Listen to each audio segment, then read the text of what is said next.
கிராஜுவேஷன்றது வந்து இருக்காது. Okay, so என்ன அவங்க வந்து நெக்ஸ்ட் லெவலுக்கு போகிறாங்க, ஒரு ப்ரொஃபஷனல் ஐடென்டிட்டி வேணும். ஏன்னா இன்னைக்கு குவாலிஃபிகேஷன்றது வந்து மல்டிபிள் லெவலில் இருந்தால் மட்டும்தான் ஆப்பர்ச்சுனிட்டிஸ் இருக்குது. ஏன்னா வேர்ல்டு அவ்வளோ காம்படிட்டிவாக இருக்குது.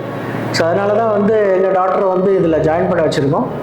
அண்ட் இந்த கோச்சிங் சென்டர் உண்மையிலேயே ரொம்ப ப்ரொஃபஷனலாக பண்ணுறாங்க. அண்ட் நல்ல ஒரு என்ன சொல்கிறது, கான்செப்ட்ஸ் எல்லாம் நல்லபடியாக சொல்லி கொடுக்குறாங்க. எக்ஸாம்ஸ் நிறைய வைக்கிறாங்க. ஸோ ப்ராக்டிக்கல் அப்ரோச்சஸ் ரொம்ப நல்லா இருக்குது. அண்ட் ஸ்டூடெண்ட்ஸ் வந்து இப்போ படிக்கிற ஸ்டூடெண்ட்ஸ் நல்லா என்கேஜ் பண்ணி வைக்கிறாங்க. ஈவன் சண்டேஸ்ன்றது வந்து ஒரு வேஸ்ட் ஆஃப் டைம் இல்லாமல் ஒரு ப்ரொடக்டிவாக வந்து சண்டேஸில் ஒரு எக்ஸாமினேஷன்லாம் வச்சு அவங்க ஸ்கில்ஸை டெவலப் பண்ணுறது தான் ரொம்ப important.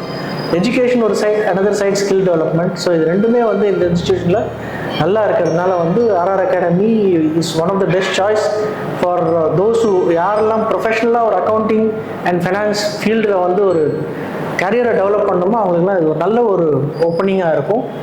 And this also helps you in parallel learning. Graduation பண்ணும்போதே ஒரு ப்ரொஃபஷனல் குவாலிஃபிகேஷனும் கூட அச்சீவ் பண்ணுறதுக்கு ரொம்ப சப்போர்ட்டிவாக இருக்கும். Thank you RR academy.